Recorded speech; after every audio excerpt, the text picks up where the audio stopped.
pagi pemirsa, salam Jayabaya. Pagi ini kita akan berbincang-bincang mengenai Jayabaya, Vkom Jayabaya, dan untuk pertama kalinya kita akan siarkan acara ini sebagai acara yang sangat baik untuk Vkom Jayabaya. Hadir pada pagi hari ini Ibu Dekan Dr. Ika Yuliasari MSc, kemudian Galih Gilang sebagai alumni, Galih Geraldi ya. Ya, halo Pak Dani. Iya. Kemudian Pak Hernando sebagai praktisi.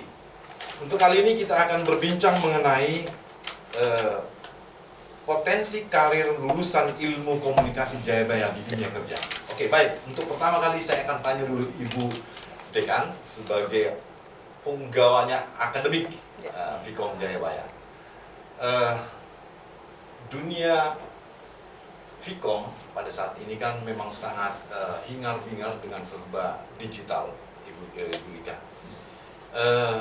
Bagaimana sebenarnya konsep persiapan di akademisnya Vkom Jayabaya untuk menyiapkan para calon lulusan sehingga mereka nanti bisa kompeten di dunia kerja? Monggo. Ya, sebelumnya selamat pagi, Selamat pagi. Bapak Dani selaku praktisi humas dan jurnalis ya, yang sudah berkecimpung lama di bidang komunikasi juga. Selamat pagi Bapak Hernando, ya, kameramen dari RCTI. Selamat pagi Mas Galih Geraldi, ya, selaku alumni Vkom yang sekarang sudah sukses menjadi PR di salah satu BUMN di Indonesia. Alhamdulillah. Assalamualaikum warahmatullahi wabarakatuh. Salam sejahtera, salam sehat untuk kita semua. Pak Dani, terima kasih saya sudah diundang untuk duduk di sini berbincang-bincang bersama di channel Fakultas Ilmu Komunikasi Universitas Jayabaya yang memang kita sediakan dan kita fasilitasi bagi dosen dan mahasiswa untuk aktif memberikan praktek atas pengetahuan di bidang jurnalistik. Ya. Tapi terlepas dari jurnalistik, kami di Fakultas Ilmu Komunikasi Universitas Jayabaya telah mengembangkan peminatan konsentrasi di bidang humas, public relation, dan jurnalistik. Ya, kami memiliki beberapa fasilitas laboratorium seperti laboratorium untuk siaran radio, podcast di sebelah. Kemudian di ruangan ini adalah laboratorium televisi dan satu lagi laboratorium fotografi dan untuk praktek humas mahasiswa. Untuk menu-menu kurikulum kami adaptasi dengan perkembangan dunia komunikasi saat ini. Yang pertama adalah kami menyediakan kurikulum yang berbasis digital, ya, khususnya karena saat ini dunia komunikasi tidak bisa terlepas dari perkembangan teknologi informasi komunikasi. Begitu ya Mas Nando dan Mas Galih.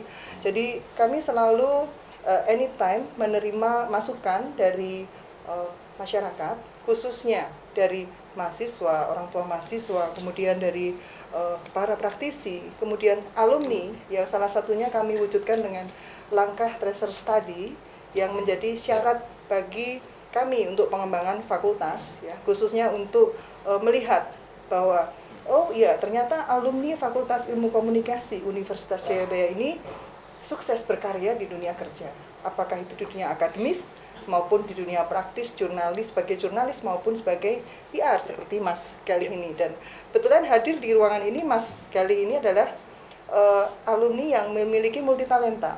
Jadi begitu lulus dari Fakultas Ilmu Komunikasi Universitas Jayabaya, beliau sudah terjun ke dunia jurnalis menjadi host, menjadi presenter, pembaca berita ya. Dan sekarang kok lintas ini Pak, lintas menjadi PR di salah satu BUMN di Indonesia. Ini sungguh membanggakan bagi kami. Luar biasa. Dan kami akan selalu menampung aspirasi, ide maupun kritik ya dari stakeholder kami, terutama untuk memperbaiki menu-menu kurikulum kami supaya supaya bisa mengikuti program pemerintah, khususnya saat ini adalah program MPKM MBKM, Ya, ya, Mas ya. Gali sudah Untuk tahu ya, belajar. Merdeka Merdeka. Belajar Kampus Merdeka. Ya, kemudian yang kedua adalah bagaimana kami bisa meramu kurikulum supaya lebih kolaboratif dan lebih adaptif, inovatif dengan dunia kerja dan perkembangan dunia komunikasi saat ini. Ya. Ada berapa jurusan di Vkom Jayabaya ini? Ya, kalau di Vkom itu kami terapkan pada sistem konsentrasi. Oh, konsentrasi, Yaitu konsentrasi masih di bidang jurnalistik, Iya, dan di bidang humas. Humas, Ya. ya. Namun bukan hanya jurnalistik yang konvensional begitu ya Bapak. Karena kami sudah menerapkan bagaimana mahasiswa bisa menjadi seorang jurnalis untuk media online dan sebagainya. Dan next mungkin kami akan telaah atau kami lakukan evaluasi kurikulum kami untuk mengejar ke bidang broadcast yang sudah dipraktikkan mahasiswa. Iya, ada banyak fasilitas ini ya. Ya, alhamdulillah sudah ada beberapa fasilitas ya. RTV ini adalah lab untuk praktek televisi mahasiswa ya, Iya. yang alhamdulillah penggemarnya banyak gitu ya, Iya. karena sekarang eranya era digital ya Pak ya. Iya. Era narsis juga, era selfie, di mana kita akan selalu terhubung dengan Instagram, mana sudut-sudut yang instagramable dan sebagainya itu akan kita tangkap untuk memberikan pengayaan kepada mahasiswa khususnya di dunia praktek. Di sebelah ada ruang Ada podcast, ruang podcast, ya, ya? ruang podcast, dan ada lab fotografi dan satu Lab lagi fotografi, lab ya. humas, ya, bisa dimanfaatkan untuk praktek mahasiswa. Mereka ada jadwal tertentu untuk praktek ya? Ya, ada Pak. Jadi untuk praktek mahasiswa itu bisa dilakukan dengan motivator dosen atau fasilitas dosen pengampu mata kuliah praktek. Misalkan untuk liputan, outdoor maupun indoor, kemudian praktek berbincang seperti ini ya di ruang lab. Kemudian juga ada tim Himakom, Himpunan Mahasiswa Komunikasi, yang saat ini ada di bawah asuhan Kaprodi Ilmu Komunikasi. Ada beberapa kategori Himakom, yaitu yang bergerak di bidang media sosial, kemudian satu lagi humas, satu lagi di bidang jurnalistik begitu, Bapak. Iya, iya. Jadi para mahasiswa memang cukup memenuhi ini ya, baik ruang kelas ataupun praktek, Ya, mereka ya. cukup banyak menggunakan waktu untuk itu ya, praktek Ya, juga ya. ya, karena memang dari Fakultas Ilmu Komunikasi memberikan komposisi pengajaran, ada komposisi yang sudah disesuaikan dengan regulasi pemerintah, yaitu ada persentase untuk pengetahuan teoritis, kemudian untuk aplikasi atau implementasi teoritis atau alias praktek itu Pak. Ya, karena itu yang paling penting itu ya sekarang eranya adalah era digital yang serba cepat, yang bergerak tidak hanya per bulan tapi sudah harian bahkan mingguan. Tracer study itu Bu, bisa diterangkan mungkin bagaimana ininya? Ya. Prosesnya? Ya, proses tracer study merupakan proses penjejakan track record alumni ya. Apakah alumni kami pada saat sudah lulus dari Fakultas Ilmu Komunikasi itu kami cek, kami evaluasi motivasi kuliah di Fakultas Ilmu Komunikasi, bagaimana kepuasannya terhadap kurikulum, bagaimana kepuasan terhadap pelayanan informasi, bagaimana kepuasan terhadap penguasaan materi praktek dan teoritis, hingga kami akan melihat bagaimana mahasiswa tersebut berkecimpung di dunia kerja, bahkan prestasinya. Nah, ini salah satu contoh. Salah satu Pak, berarti banyak Pak. Ya, mahasiswa-mahasiswi kami yang sudah berprestasi di dunia kerja. Ada himpunan alumni juga, Vkom? Ada Bapak. Ada ya? Ya, ada. Nah, itu ada dalam kegiatan-kegiatan. Ada Bapak. Ya. Jadi kami melakukan rutin kemarin yang sudah dilakukan oleh Senat Mahasiswa bekerja sama dengan beberapa pihak ya. Kemudian juga kegiatan alumni itu dihimpun oleh Wakil Dekan 3 Fakultas Ilmu Komunikasi untuk mengaktifkan istilahnya Ikatan Alumni Fakultas Ilmu Komunikasi secara sinergis, itu memberikan masukan bagi kami, dan secara periodik dilakukan satu event ya untuk menjembatani ya, istilahnya ini loh alumni yang sudah sukses, kemudian ayo adik-adik segera kita berpacu untuk prestasi yang lebih baik gitu. Oke. Ya. Baik, sementara itu dulu saya kira. Ya, Pak. Saya beralih ke Mas Hernando sebagai seorang praktisi yang sudah lama berkecimpung di dunia kamera tentunya sebagai peliput. Mas Hernando, saya mau tanya, dalam dunia kerja Vkom tentunya, lulusan-lulusan Vkom, bagaimana Anda melihat para lulusan tersebut mungkin sudah punya pengalaman, bagaimana kira-kira kesiapan sebenarnya di dunia kerja? Mungkin bisa diceritakan. Ya, makasih Pak Dani, mungkin sekali. Nah, di dunia broadcast, Ya. di dunia komunikasi itu, kalau menurut saya ini sangat luas. Artinya komunikasi itu apapun, apalagi sekarang ini di mana era sudah masuk ke era digital. Yang artinya bahwa komunikasi itu banyak elemen-elemen yang memang harus dilakukan terus-menerus, harus terupgrade gitu.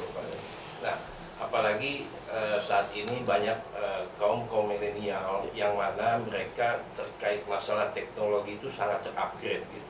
Beda sama waktu di zaman saya. Dulu waktu saya masih di broadcast untuk untuk mencapai ke sebuah era digital itu sangat sulit. Iya. Karena untuk mengupload sebuah video saja saya harus ke Telkom dulu gitu. Nah, kalau sekarang dengan mudah ya gitu. Iya. Sekarang ini dengan mudah gitu. Dengan smartphone pun kita bisa jadi. Nah, tapi di sini bagaimana kita mengupgrade sebuah mahasiswa, seorang mahasiswa yang memang mereka sudah siap. Artinya di mana mereka untuk ke dunia kerja atau seperti kayak Mas Galih ini, dia sudah cukup, saya sudah mengenal beliau, dia seorang podcaster juga. Artinya mereka udah harus siap di mana di lapangan itu dia harus bisa untuk on cam di sebuah menyampaikan sebuah berita. Itulah komunikasi. Sebenarnya cakupan komunikasi ini sangat luas. Iya. Ya. Artinya di sini gimana supaya mahasiswa ini selalu mengupgrade, maksudnya mencari alternatif sebuah digital yang benar-benar sekarang ini kan sudah masuk ke era yang nantinya tuh yang saat ini udah 4.0, artinya akan lagi nanti ke depan ke 5.0. Ya. Di sinilah kita terutama di kampus Jayabaya itu udah bisa mengikuti sebuah teknologi itu. Nah, terkait masalah di lapangan ini memang sebuah proses ini harus kita lakukan gitu. Dimana saya di sebuah televisian, dikala saya menerima sebuah karyawan, itu saya yang akan saya capai adalah pertama kemampuan dia, apakah dia bisa terjun langsung ke lapangan, seperti itu. Dalam hal apa aja yang dilihat? Misalnya kalau dia sebagai seorang reporter, dia bisa untuk melakukan on cam di depan kamera gitu. Setidaknya mereka harus sudah tahu lah etika-etika, maksudnya sebagai dia seorang jurnalis gitu. Nah, kalau dia sebagai seorang kameramen, yang pertama-tama ya saya harus tahu dulu mereka terkait masalah komposisi terhadap gambar. Seperti itu Pak Dani.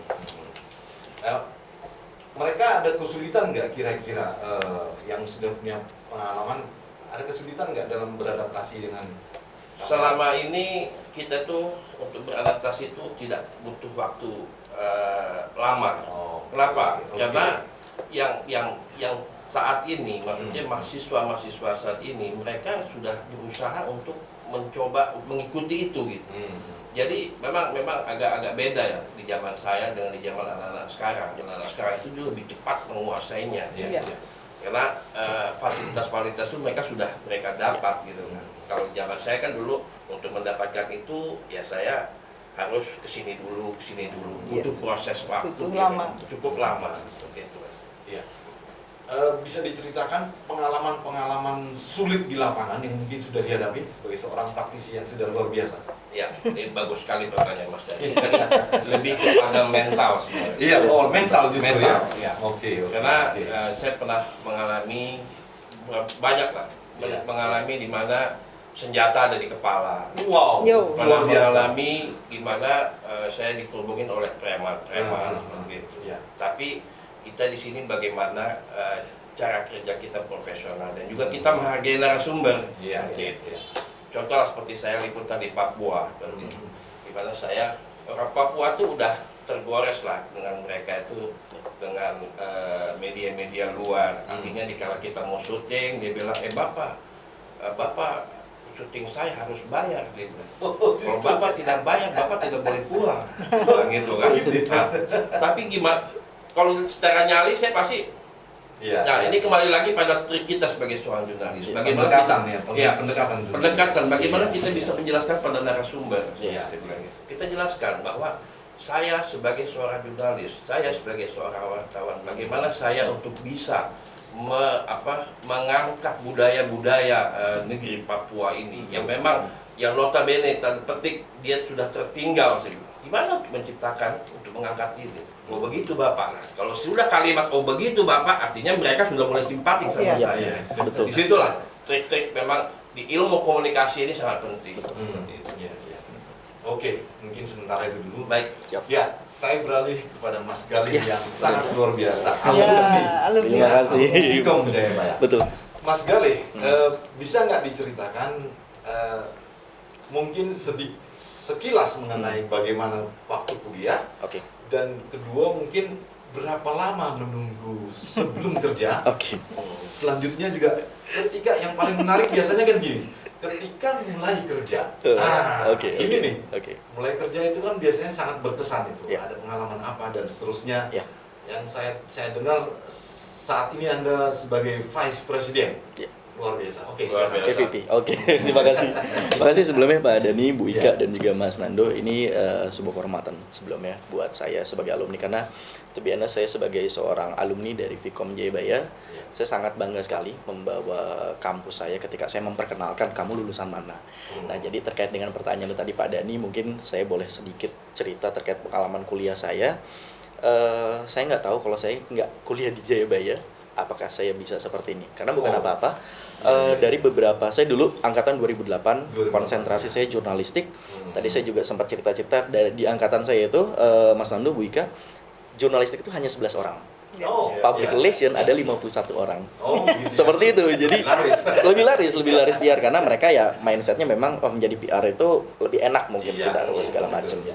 Nah, jadi saya kuliah 2008, saya ambil jurusan jurnalistik, dan kenapa saya selalu senang dan juga bangga sekali untuk memperkenalkan kalau saya merupakan alumni di Jayabaya. Dosen-dosen di Jayabaya sendiri ya dosen jurnalistik ya, misalkan kayak Pak Victor atau Pak Imung sendiri nih Bu Ika. Pada saat saya kuliah, beliau-beliau inilah yang memberikan, bisa dibilang best practice dalam cara bagaimana saat kita nanti menjadi seorang jurnalis. Dan yang sangat membantu saya saat mendorong karir saya pada saat menjadi seorang jurnalis di TV. Kita dulu pernah ada buat kalau nggak salah media internal ya Bu, namanya Ya. newsflashjakarta.com. Iya. Dari newsflashjakarta.com itu beberapa mahasiswa yang memang peminatan ikut jurnalistik, kita diberikan kesempatan untuk meliput Pak Dhani. Bersama jurnalis dan juga wartawan lain, namun memang pada saat itu desk-nya lebih kepada showbiz. Showbiz, betul. Jadi kita liputan selebriti, liputan, iya. betul. Nah ini Iya. mungkin nanti ya Bu Ika, mungkin hal-hal kayak begini ini perlu digaungkan Bangkit kembali. kembali, ya. Siap, Betul. siap. Karena Newsflash Jakarta sendiri, dari Newsflash saya tuh banyak belajar pada ini bagaimana ketika kita melakukan peliputan, Iya. bagaimana cara kita melakukan doorstop, Iya. dan itu juga dipertajam oleh materi-materi yang diberikan oleh Pak Victor, bagaimana kita melakukan teknik wawancara, kemudian bagaimana cara kita teknik bergaul dengan wartawan, karena bergaul dengan wartawan sendiri ya Mas Nando, mungkin Mas Nando lebih paham juga, Iya. kita kan nggak bisa sembarangan kayak gitu, dan juga bagaimana cara kita menulis berita, menaikkannya ke portal, karena Dan sebelumnya juga bagaimana membuat sebuah perencanaan. betul, perencanaan peliputan lebih kepada agenda setting seperti Iya. itu, betul. Nah, jadi pengalaman-pengalaman itulah yang menurut saya sendiri itu sangat menarik sekali yang saya dapatkan di Jayabaya. Walaupun memang saya di Jayabaya telat setahun Bu Ika lulusnya. Saya dari 2008. Keasikan kerja. Betul. Iya. Saya dari 2008 lulus 2013. Nyambi. Karena nah ini kaitannya dengan pertanyaan kedua dari Pak Dhani. Awal kerja gimana? Nah, Iya. saya sangat bersyukur sekali kepada Tuhan. Saya diterima kerja itu ketika saya semester 6 kuliah. Oh. Itu saya iya, di iya, iya. SCTV. Di liputan nama good. SCTV menjadi salah satu reporter bisnis. Pada saat itu bermula dari magang, dari bermula magang dari kerja, dan Iya. ketika itu ada bukaan, dan karena memang seperti yang tadi Mas Nando sampaikan Bu Ika, Pak Dhani, pada saat rekrutmen, rekruter kita atau user kita dalam hal itu misalkan produser atau core lead kita, mereka akan melihat mahasiswa mana atau calon mana yang memiliki kemampuan lebih dulu gitu. Nah, pada saat itu saya memang passion saya di nulis dan saya suka banget ngomong gitu kan. Jadi salah satu alasan saya masuk komunikasi, Bu, karena nilai IPA saya jelek. SMA saya IPA. Iya. Saya SMA itu dulu pengen masuk IPS tapi gara-gara kelas IPS-nya penuh saya masuk IPA. Bayangin, Pak. Jadi 3 tahun saya nggak ngerti apa-apa. Kuliah akhirnya saya masuk Jayabaya seperti itu. Jadi alhamdulillah kalau untuk karir saya juga bisa dibilang alhamdulillah Langsung lulus. kerja, ya? Betul, saya langsung kerja bahkan di semester 6 di 2013 saya lulus, itu saya udah jadi karyawan tetap di salah satu perusahaan swasta di TV. Seperti itu. Nah, kemudian bagaimana karir selanjutnya? Oke. Apakah memang itu sangat menunjang hasil dari pendidikan sebelumnya? Oke. Dan bagaimana pengalaman sulit di lapangan barangkali? Ya. Bisa diceritakan? Kalau dibilang menunjang, sangat menunjang sekali. Iya. Sangat menunjang karena ya itu tadi mata kuliah yang ditawarkan oleh Fakultas Ilmu Komunikasi Jayabaya itu benar-benar sangat relate dengan kebutuhan kita pada saat itu ya, Bu. Iya, iya. Karena saya ingat banget salah satu mata kuliah yang paling saya suka, tapi mohon maaf nih Pak Victor, saya agak takut juga, itu kayak penulisan berita. Itu literally saya benar-benar disuruh Pak Victor dan anak jurnalis pada Iya. saat itu, kamu ke RSCM, ke kamar mayat, cari berita tabrakan. Wow. Itu kita Korban lakukan, Pak. kecelakaan gitu Iya, ya? itu kita lakukan, Bu. Itu kita lakukan, tapi memang dari situ kita tuh pas ketika kita kerja menjadi salah satu reporter, pada saat itu saya pernah di SCTV Berita 1, itu sudah dengan sendirinya kita udah bisa mengimprovisasi sendiri gitu. Jadi ketika kita datang ada korban yang harus kita tanyakan dulu, bukan kita cari polisi terdekat. Nah, itu sebenarnya udah dilatih pada saat saya kuliah di Jayabaya dan melakukan beberapa praktik kerja lapangan, praktik kerja dalam artian tugas-tugas seperti itu, Pak. Jadi yang saya suka dari Jayabaya itu memang teorinya bagus juga, tapi lebih banyak praktisnya, dan itu sangat membantu sekali, Pak. Iya. Sangat membantu. Nah, kemudian kalau untuk karir di jurnalistik sendiri memang saya kurang lebih 8 tahun, Pak Nando. Masih jauh, Pak Nando udah belasan tahun, tapi kalau saya memang total tuh 8,5 tahun. Saya mulai di SCTV, di Liputan 6, kemudian saya di Berita 1. Iya. Di Berita 1 saya agak sedikit naik posisi sebagai produser lapangan. Namun saya di bidangnya Polhukam, politik hukum keamanan, dan yang betul. Dan yang terakhir saya di Antv itu merupakan salah satu pencapaian yang kalau menurut saya sangat luar biasa. Pertama saya menjadi news presenter, pembawa berita untuk betul untuk topik pagi dan topik update. Dan yang paling membanggakan buat hidup saya pada saat di Antv, saya menjadi wartawan kepresidenan Republik Indonesia. Era Pak Jokowi, era Hebat kan, Pak? periode pertamanya. Berapa lama? Hebat. Satu periode 3 tahun, saya nggak sampai selesai. Karena setelah saya 3 tahun, saya dapat tawaran di BUMN. Saya dapat tawaran di BUMN, akhirnya ya itu. Nah, kerja di BUMN pun menjadi seorang humas juga saya pikir itu, Pak, mindset sebagai apa ya, dulu saya sebagai mahasiswa juga mikir kayaknya kalau PR tuh enak ya, cuma ngomong doang. Itu itu mitos. Itu yang menarik saya kira. Itu mitos, Pak, Iya, karena iya. ya kita nggak cuma ngomong doang, ngomong itu cuma 5%-nya, Pak, 5 atau 10%-nya. Iya. Sisanya ya kita merencanakan. Iya, Nah, strategi PR-nya Strategi ya. PR-nya justru seperti itu. Jadi kalau teman-teman dulu angkatan saya ini Bu Ika 2008, mohon maaf, perempuan-perempuan cantik masuknya PR. Iya.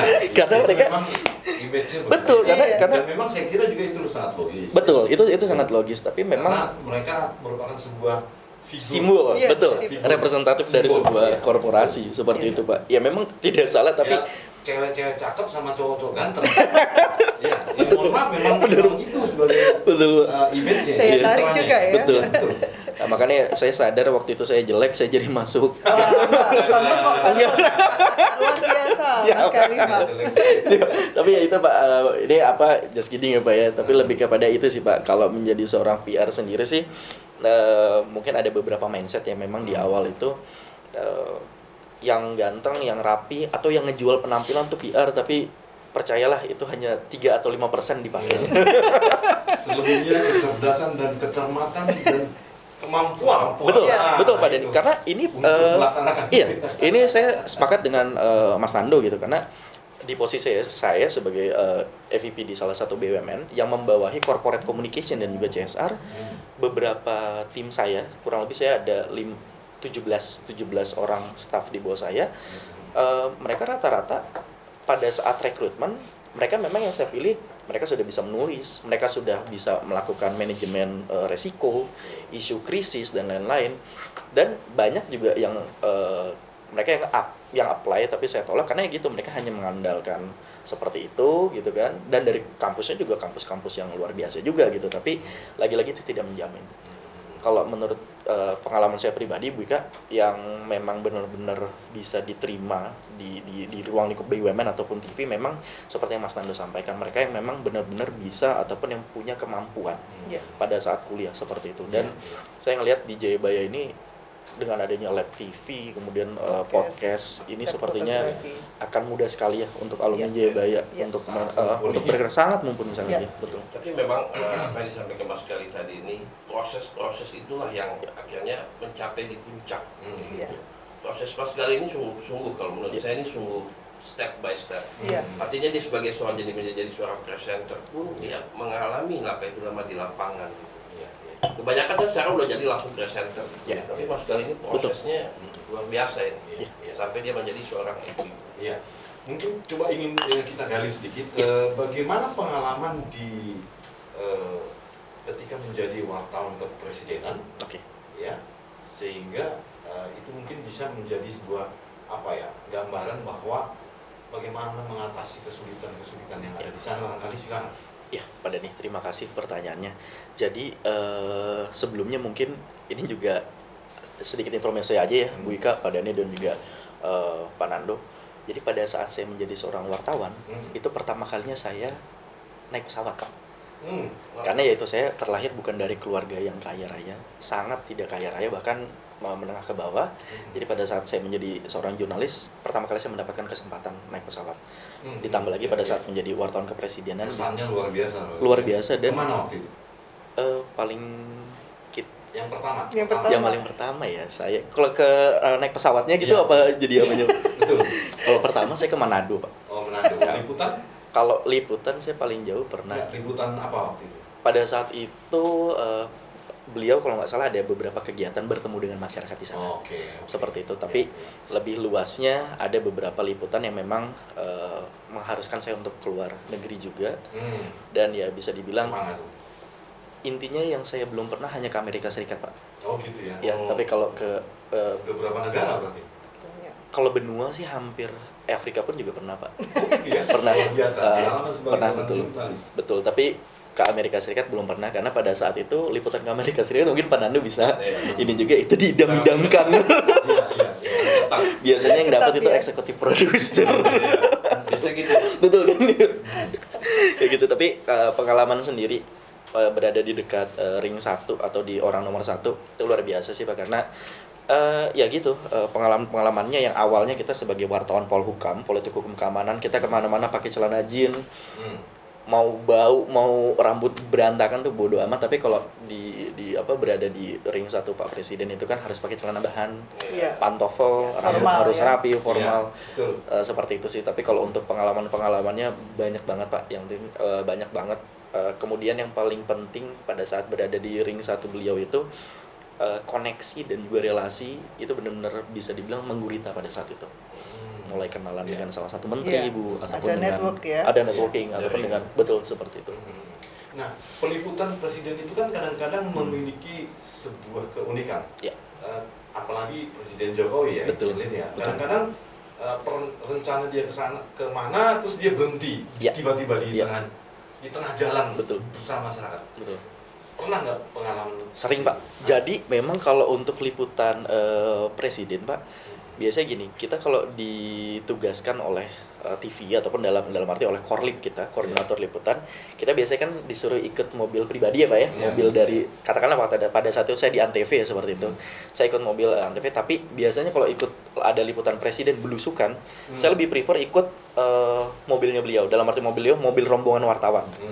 Kita disediakan seperti HiAce seperti itu, karena beliau yang tahu, jadi supir HiAce-nya itu tahu gitu kemana. Kadang kalau kita ngikut pakai mobil belakang, kita agenda presiden itu kan biasanya jam 9 sampai jam 10 ke pasar ini, jam 10 sampai sekian, kita biasa based on itu. Tapi kalau kita nunggu di sini, biasanya presiden kemana dulu. Nah itu, Pak, jadi saya mensiasat ini, saya lebih sering ikut rombongan sama ikut rombongan wartawan presiden juga.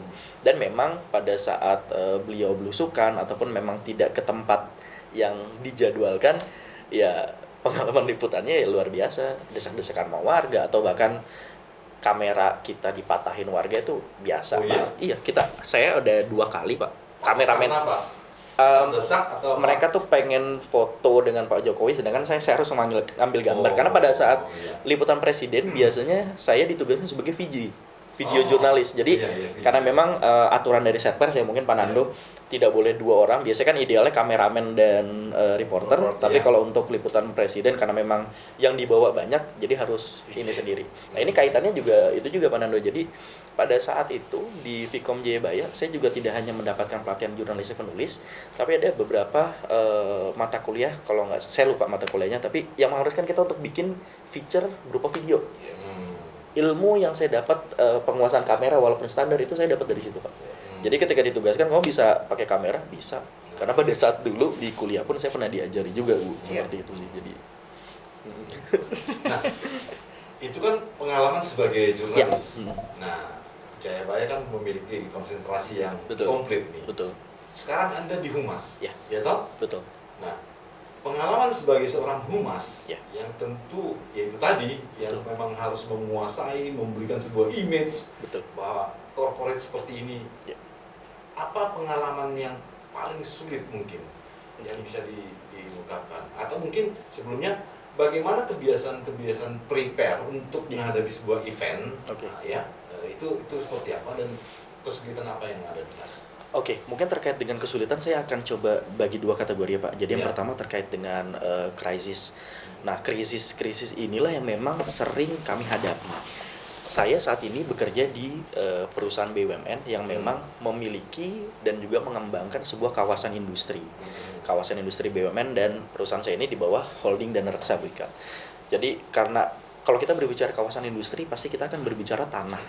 Nah, penggunaan tanah itu kan pasti sensitif ya Pak ya. Penggunaan tanah itu pasti sensitif. Nah, disitulah pada saat saya awal masuk jadi PR pun hampir dimarahin ataupun dimaki-maki oleh Ormas dan LSM, kemudian mendapatkan pemberitaan dari media bodrek. Nah, hal-hal sulit seperti itulah yang memang pada awalnya saya rasakan. Tapi seiring dengan berjalannya waktu, sepertinya hal-hal tersebut juga tidak perlu kita panikin Pak.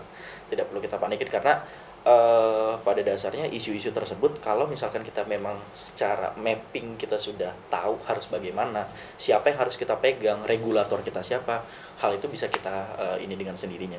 Namun memang perlu beberapa jam terbang sih Pak, karena pada saat saya berkecimpung di dunia humas, jujur aja 7 bulan saya pengen resign Pak.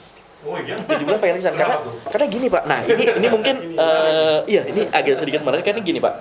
Dulu mungkin Mas Nando bisa nambahin juga nanti. Pada saat kita jadi wartawan, kita biasa dilayani Pak oleh humas. Nah, itu dia. Kita biasa dilayani oleh humas. Tapi saat saya jadi humas gitu kan, ada media abal-abal atasan saya, dia kamu harus layani. Padahal saya tahu profiling mereka itu seperti apa. Iya. Ya pokoknya intinya kita jadi pelayan pada saat itu dan saya masih apa ya istilahnya masih shock culture masih shock culture. Nah seperti itu jadi beda banget dunianya ketika menjadi seorang jurnalis kita bisa apa ya bisa dibilang bukan sombong ya tapi dalam artian kita bisa benar-benar ngapain sih kayak gitu gue tuh jurnalis gitu loh. Nah tapi kalau kita seorang PR ya kita harus benar-benar menjaga citra perusahaan kita. Kalau kita mau marah sama salah satu LSM atau ormas ya kita bisa, tapi kan itu berimpact pada citra perusahaan kita sendiri. Seperti itu sih Pak, jadi mengatur ininya kayak gitu. Kemudian kalau untuk kesulitan yang kedua biasanya terkait dengan yang tadi Pak Dani sampaikan event-event Pak. Jadi kalau untuk event-event beberapa kali kami juga menghandle event-event RI1, RI2 yang datang, gubernur. Nah terkadang hal-hal protokoler itu Pak yang nah ini mungkin nanti Bu Ika kalau untuk di komunikasi atau fakultas ilmu komunikasi khususnya PR sepertinya mata kuliah protokoler itu perlu diterapkan juga. Ya, ada muatan materi itu ya. Karena dalam protokoler itu tidak melulu misalkan protokol itu kan idealnya ataupun yang digambarkan orang-orang ada pejabat datang kita arahkan sini, tapi lebih dari itu ada juga protokol terkait kata sambutan Bu. Kemudian siapa yang harus duduk di mana, sitting arrangement-nya di mana. Nah, hal-hal itulah yang mungkin pada saat saya menjadi PR itu saya agak sedikit mendapatkan kesulitan Pak, karena basic saya jurnalis dan kuliah pun saya dulu memang karena konsentrasi saya jurnalistik saya tidak diajari itu gitu, tapi mungkin ini kedepannya bisa menjadi salah satu ini ya Bu Ika menjadi salah masukan seperti itu kalau untuk teman-teman yang ngambil PR, karena suatu hari nanti perusahaan apapun itu pasti akan ada yang namanya protokoler. Protokoler. Ya, itu sangat dibutuhkan sekali. Oke, itu yang saya mau perjelas tadi. Ya. Mata kuliah apa sebenarnya yang paling connect dengan situasi Anda ketika menghadapi yang seperti itu? Oke. Ya kan? Jadi itu tadi protokoler ya, Betul. sifatnya kehumasan dia. Betul.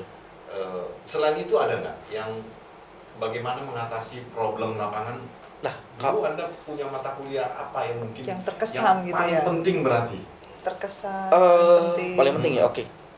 Kalau untuk di jurnalistik, penulisan berita dan Penulisan juga berita, penulisan ya. feature itu benar-benar Kalau ini. humasnya, Kalau mata kuliah apa yang Nah, dulu saya- betul sangat diandalkan gitu di lapangan ternyata gitu. kebetulan dulu pada saat itu saya kan jadi PR, tapi kan memang jadi mahasiswa jurnalistik. Iya. Tapi memang kalau nggak salah kan kita harus ngambil satu atau dua mata Iya. kuliah gitu ya untuk PR. Saya ngambil etika dan profesi PR. Oh, Dan tanpa disadari ilmu itu kepake, Pak. Nah, Sekarang. iya. Iya. Etika itu profesi yang ya. Etika profesi PR. Masih ada kan Bu ya sekarang ya? Wih, selalu Masih ada. Selalu ada. Iya. Ya, itu. Oke, itu mungkin sudah kita bicara soal pengalaman masing-masing. Iya. Nah, saya mungkin akan mencoba menggali ke perkembangan komunikasi di mana saya melihat dunia media sosial Iya. ya sekarang ini sepertinya menjadi lebih tren Ya. dibanding katakanlah seperti radio televisi yang sudah konvensional kita sebut yang sudah tetap sebelumnya. Tapi perkembangan dunia medsos ini sangat luar biasa. Ya. Pertanyaannya sebenarnya begini Bu, bagaimana sebenarnya perkembangan ini bisa diakomodir di dalam akademiknya, kemudian itu bisa kemudian diimplementasi dalam mereka belajar sehingga itu juga sangat dikuasai. Jadi kira-kira gimana? Ya, baik. Begini ya Pak Dhani. Jadi memang ilmu komunikasi itu ilmu yang lentur, fleksibel Pak, adaptif Pak. Ya. Kita realitasnya tuh banyak yang bisa kita observe, banyak yang bisa kita kembangkan. Sebagai contoh pergerakan dari misalkan media-media konvensional ya, kemudian bergerak sekarang ke media digital. Yang awalnya hanya bisa nonton TV, siaran Ya. TVRI, TV Ya. swasta, radio RRI, radio swasta ya. Sekarang kita sudah bisa nikmati itu di channel manapun, ya. Entah itu di medsos ya, Instagram, YouTube dan Ya. segala macam ya. Nah, ini menjadi satu terobosan baru ya, lompatan ya, quantum leap bagi dunia komunikasi. Ya. Maka kami di sini juga istilahnya sigap. Istilahnya kalau bahasa anak-anak sekarang satset gitu ya. Ya, petset ya. Atau gercep ya Pak ya. Kita menyediakan menu-menu kurikulum dengan memasukkan atau memberikan materi-materi yang terkait dengan pemanfaatan media-media baru tersebut. Ya. Bahkan mahasiswa-mahasiswa kami yang mengikuti praktek kerja atau magang pun di masa pandemi pun kami masih terus mengelola mahasiswa yang melakukan praktek kerja di instansi-instansi swasta maupun pemerintah dengan pemanfaatan media sosial. Ya. Dan itu bisa kita rasakan Pak. Justru di masa pandemi ini kan banyak kegiatan yang dilakukan secara daring Mas. Betul, Ya. betul. Nah, ini bagi mahasiswa ilmu komunikasi khususnya di tempat kami ini satu sebenarnya kami sedih ya karena nggak bisa tatap muka. Ya. Bagaimanapun kan gesture secara mengandalkan verbal non verbal itu itu kan Betul.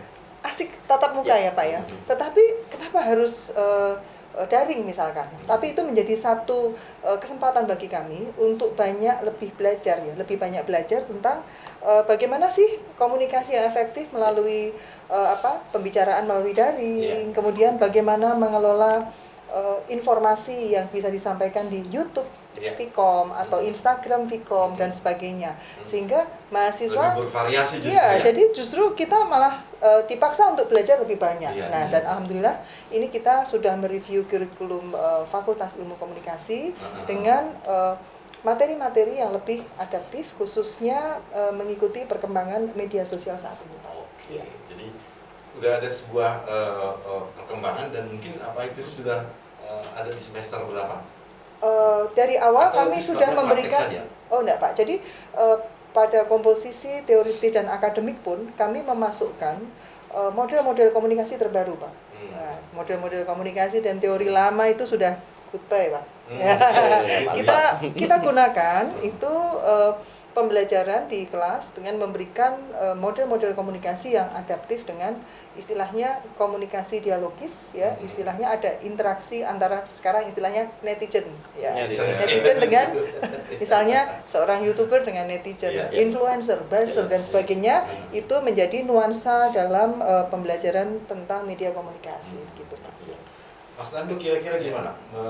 Anda di dunia ini kan kadang-kadang justru karena keberadaan dari medsos tersebut memang digunakan pada saat itu, yang saya lihat kan kadang-kadang wartawan itu menjadi seolah-olah terlambat gitu ya. Iya. Padahal memang bukan. Karena orang itu kebetulan bisa seorang mungkin ya pewarta warga lah kira-kira gitu ya, bisa meliput dan menyiarkan langsung. Gimana kira-kira tantangan ini saya pengalaman, artinya saya di mana era saya ini di era generasi Z Bu ya Pak, Z gitu ya. Nah, saya berusaha untuk mengupgrade. Ini contoh kasus waktu saya liputan haji tahun 2017. Artinya saya bersaing dengan TV-TV sebelah, bagaimana saya untuk bisa bisa bersaing dengan mereka.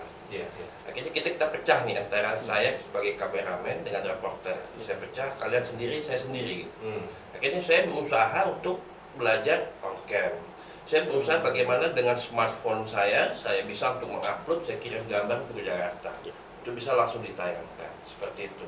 Nah, terkait dari Ibu tadi bilang bahwa ini sangat bagus banget, sangat bagus sekali mengupgradekan terhadap media sosial. Karena begini, di televisi pun sekarang, orang di TV ini udah jarang orang nonton. Orang semua dari smart. Nah, kita berusaha untuk kegeser itu juga. Artinya di televisi ini, kalau kita lihat dari secara real, itu masih era-era di usia 50 itu masih orang nonton di TV. Tapi kalau udah milenial itu udah nonton di smart. Jadi setiap penayang TV itu udah pasti akan ada uploadan YouTube, Tapi di belakang proses itulah yang harus kita pelajari. Nah, di ilmu komunikasi inilah sebenarnya perannya sangat penting gitu untuk pengembangan terhadap teknologi yang ada sekarang ini. Terutama kepada komputer, editing, atau maupun belajar bagaimana mengembangkan setiap YouTube, setiap media sosial itu terus. Mas Nando, kira-kira gimana perkembangan medsos ini dalam Mas Gali? Apakah memang di kehumasan Anda juga sering menggunakan sebagai sebuah senjata atau pendekatan atau apalah mungkin, gimana kira-kira? Sangat penting sekali Pak Denny, karena gini Pak, kita di BUMN sendiri, kita tuh diwajibkan Bu oleh Pak Menteri dan juga oleh staf sus, dalam hal ini Bang Arya Sinulinga, Fernando. Jadi kita tuh BUMN tidak boleh dalam setiap bulan tidak ada pemberitaan, baik itu secara media massa ataupun di media digital, dalam hal ini katakanlah sosial media. Jadi memang di tim saya sendiri, di tim di corporate communication di perusahaan kami gitu, memang untuk staff sosial media itu sendiri Pak. Jadi memang betul ada, karena sebegitu pentingnya sosial media sekarang. Karena ya sekarang kalau misalkan mereka penasaran, kayak waktu kapan JIEP itu perusahaan saya buka lowongan. Kita buka lowongan di website lah katakan. Yang mereka cari ialah pertama sosial media kita. Dari sosial media mereka profiling kira-kira perusahaan ini bergerak di bidang apa, direksinya siapa, seperti. Jadi betapa luar biasanya sosial media saat ini seperti itu. Belum lagi kalau kita ada update-update terkait dengan misalkan pemberian bantuan CSR atau terkait dengan perubahan CSR betul. Itu menjadi salah satu senjata dalam tanda kutip, senjata utama kami untuk melakukan penyebaran informasi kepada khalayak selain melalui media-media nasional seperti itu Pak. Itu dikelola juga komunitas tertentu barangkali dari Humas? Gimana Pak? Dikelola komunitas-komunitas tertentu sebagai segmen dari BUMN? Biasanya kalau untuk pengelolaan media kita melakukan pengelolaannya memang secara internal sih Pak, Oh, secara internal, internal. Tapi ini mungkin bisa ini juga Bu Ika atau Mas Nando dan Pak Dani. Ini mahasiswa komunikasi ini kan banyak banget ya Bu, Ya. goalsnya dalam artian ketika mereka lulus nanti tidak melulu bisa jadi PR ataupun Ya. tidak menjadi seorang Betul. jurnalistik.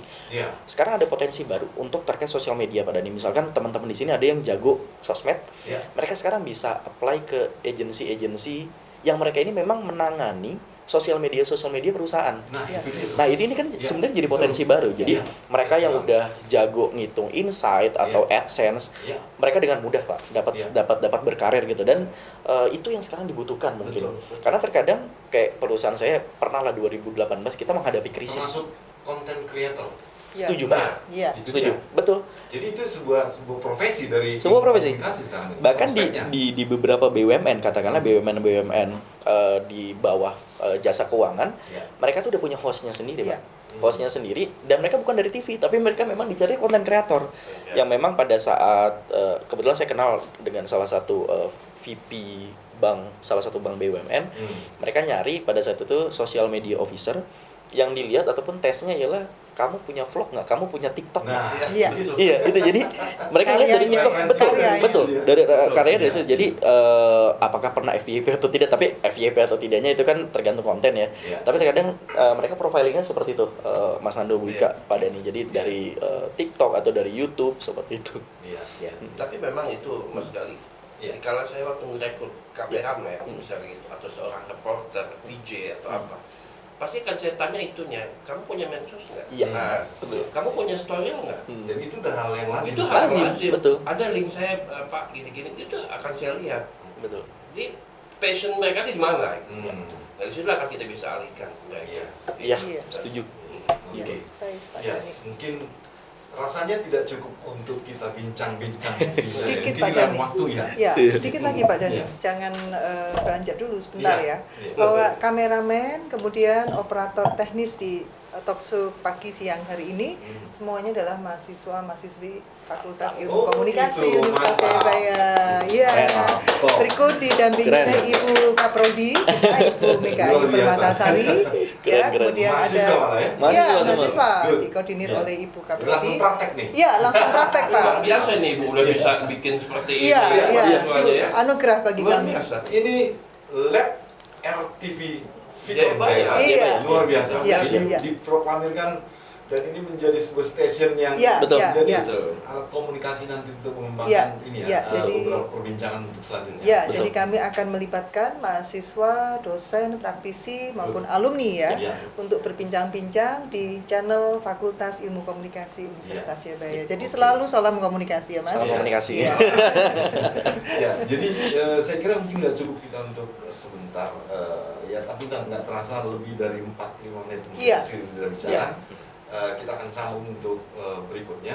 Iya. Mungkin sebagai closing statement dari Ibu untuk topik kita hari ini, Iya. kira-kira apa nih Bu? Closing statement-nya adalah sebelumnya saya ucapkan terima kasih kepada Ya. Bapak Dani, Bapak Ya. Nando, Mas sekali Ya. selaku ini mantan ya Pak ya. Mantan mahasiswa kami yang Mantan tersayang mahasiswa. ya yang Ya, sukses di Bima. lapangan. Alias Eh, alumni. Alumni ya, dan kami mengucapkan terima kasih ya atas ini penyelenggaraan talk show yang sebentar tapi seru ya. Seru. Nampaknya akan berlanjut untuk termin-termin berikutnya. Berikutnya. Nanti kami akan adakan podcast juga Bapak. Silahkan nanti bisa dimanfaatkan dan semuanya melibatkan mahasiswa-mahasiswi Fakultas Ilmu Ilmu Komunikasi Komunikasi, ya. ya.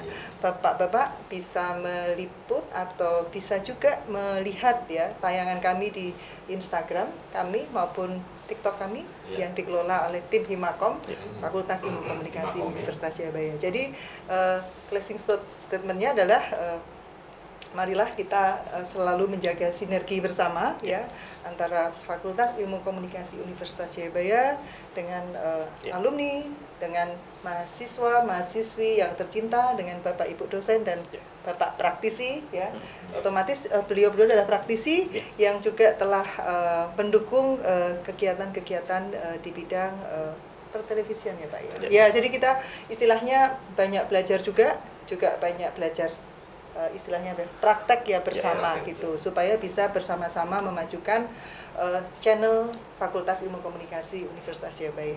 Ya. Salam Terima kasih. komunikasi. Salam komunikasi. Terima kasih Bu Dr. Ika. Silakan. Ya. Ya, kalau saya sih cuman pesan aja terhadap Universitas Jayabaya, tetap semangat Ya, terus, dan ini suatu talk show yang menjadi pengalaman bagi saya juga. Ya. Saya ketemu dengan Mas Gali yang ahli PR, ya, Mas Dani seorang humas dan wartawan senior Ya. dengan dekan kita gitu Ya. kan. Ini sangat luar biasa bagi saya Ya. gitu. Nah, jadi di sini para mahasiswa pun juga harus punya semangat nih iya, gitu untuk terus mengembangkan, terus mencari kemampuan gitu.